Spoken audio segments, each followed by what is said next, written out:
Hello, hello.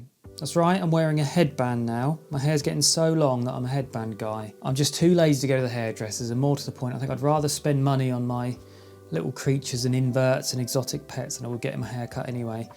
But what I wanted to do today was rehouse my Brachypelma Hamorii. And this was a Spiderling that I got probably about 6 months ago, maybe a little more. And it was tiny, tiny, tiny. I don't know how young exactly, but I would imagine it was like its second molt or something because it was so small. I have some pictures that I can show you just to give an idea of how tiny it was. And I've also kept hold of all the molts as it's went through its various stages, as I want to try and preserve them as much as I can leading up to adulthood. Probably won't be as easy to get them once this girl or boy gets a little bit bigger, but it's interesting nonetheless just to see how quick they grow. F***ing thing. You serious, dude? So Daddy Longlegs just landed on my arm. I've said how jumpy I am. That's not the thing that I need when I'm talking about tarantulas. Oh, I've lost my train of thought now. So yeah, this tarantula, I guess it would be considered a juvenile now. I'm not too sure where the kind of cut-off is between Spiderling and juvenile, but I believe it's when they start to actually get their coloration. And this one certainly is now. Its common name is the red-knee tarantula, and you can see now the orange coming out on its legs, and that should become more and more prevalent as it grows for sure. And whilst the enclosure that it's in at the moment, it looks really small compared to the tarantula's size, but as you're probably aware, they don't need a lot of space, and in fact they're actually better in smaller spaces rather than giving them too much to roam around in. It's not going to need a whole lot more space, so what I'll do is I'm going to pop her in one of these acrylic enclosures, which should last her for quite a long time. This is the same size that I use for my Grammostola pulchra, the Brazilian black tarantula, which grows extremely slow it seems because this one's almost caught up to her. But first things first, we'll get a little habitat ready for her, try and make it a little bit interesting, and then we can see how the rehousing goes. Okay, so we've got this acrylic enclosure that has, I've sealed the bottom because I've found with these things, the only problem is sometimes when you water it, particularly if you've got a false bottom, the water will just leak through the little gaps in the acrylic. So I've put some silicone sealant around the edge there just in case, but I'm not going to bother with a false bottom on these ones. I've done it before on these little acrylic ones and it's a bit pointless to be honest. I'd rather just give the tarantula the extra burrowing space. So nothing special for the bottom, it's just my standard mix, which is cocoa fibre, potting soil, sphagnum moss, some sand in there, and we can really provide lots of burrowing medium in here now. As this is going to be pretty standard, I'm not going to have anything too fancy in this one. Rather just keep it nice and basic. Give her a little gradient, so I'll pack one side down. And then leave that side a little bit looser. And we have some sphagnum moss already, which is the part that I'll keep moist. Just to keep the humidity in there and to hold the water, so if she does want to drink, she's got an easy place to access that. I do have some little water bowls on order, which I'll probably place in here as well. The only thing is, with my Grammostola pulchra, it just buries it every time. Like every time I clear the water bowl out, it will just bury it again. I'll show you. So this is my Grammostola pulchra. Let's try and get some light on her. You can see her in the back there.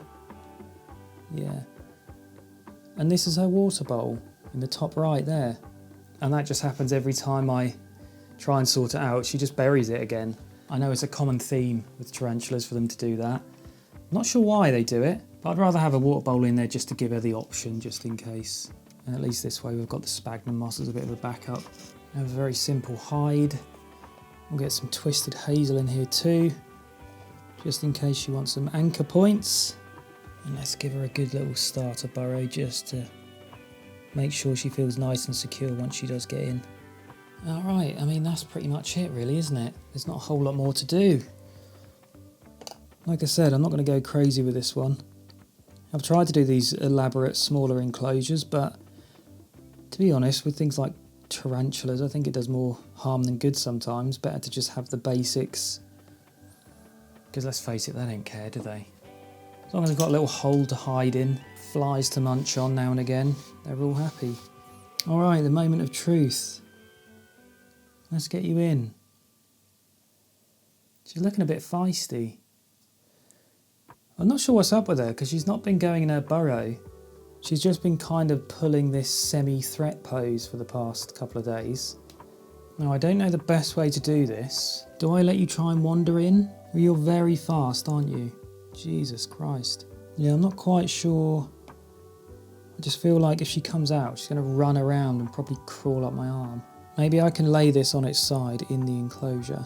Okay, let's gingerly hope that you will go in the enclosure.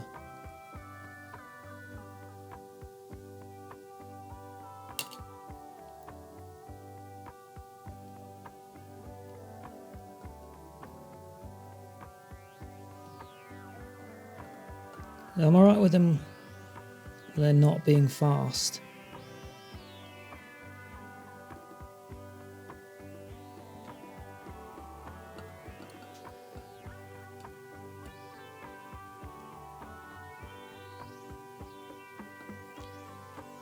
When they're chilled, it's fine.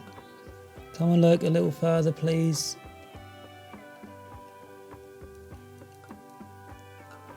I want you to go down. That's it. Done. I'm sweating. And I'll leave her alone now, and I'll leave the camera running just to see if she does kind of wander around and explore the new enclosure a bit. But I'm sure she'll do some renovations and make it her own. It just makes me so nervous. I'm so worried that it will run and go somewhere and I won't be able to get it.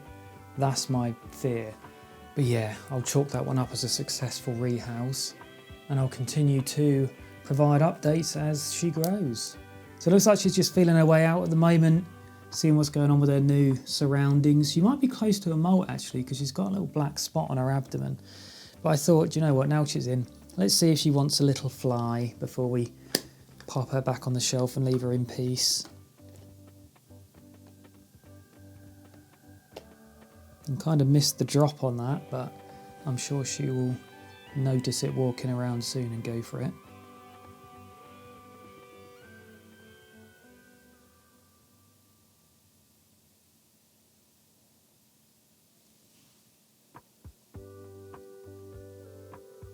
Enjoy that. You've earned it. That's your reward for being reasonably behaved during that rehouse. Alrighty, I'll pop her back on the shelf now and leave her in peace to settle in. So, just as a bit of bonus footage, I was outside earlier and I spotted this little guy. I've seen these around before, they're red velvet mites, but the thing that made me curious was, why are they so bright? Most things, you know, want to blend in with the environment, make themselves a bit inconspicuous, but this little guy seems to be screaming to be eaten. These super bright red colorations. I thought I'd capture some macro footage of him just to get a closer look. And probably not surprisingly, the red coloration comes from the fact that they taste horrible. I'm not going to verify that fact, I'm just going to go by what I'm reading here. I mean, it's not surprising really from looking at him, is it? Prefer a steak dinner to this thing, for sure. But yeah, they're very closely related to ticks and they're essentially arthropods. Several different species spanning across the world, even as far as Antarctica apparently. So super hardy creatures, and the velvety hair on them kind of acts as feelers for the environment. Don't know this exact species here because some of these are parasites, whereas others feed on plants and organic waste, which is probably the case with this little guy. Awesome little fact I found was that they have this really elaborate mating ritual where the adult males deposit their spermatophore on grass blades or twigs and then try and invite the females to that spot by making an intricate silken trail leading up to it. And the female will come along, spot the little trail, follow it, and then if she's impressed, she'll place herself on the spermatophore. But if another adult male comes across the love trail, it will follow it, destroy the spermatophore, and then lay his own one. Lazy.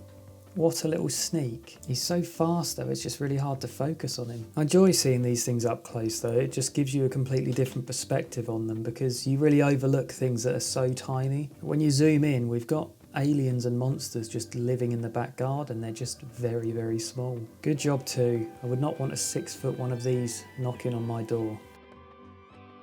And that is everything. So if you enjoy this kind of content, I usually post videos at least once a week, so consider subscribing.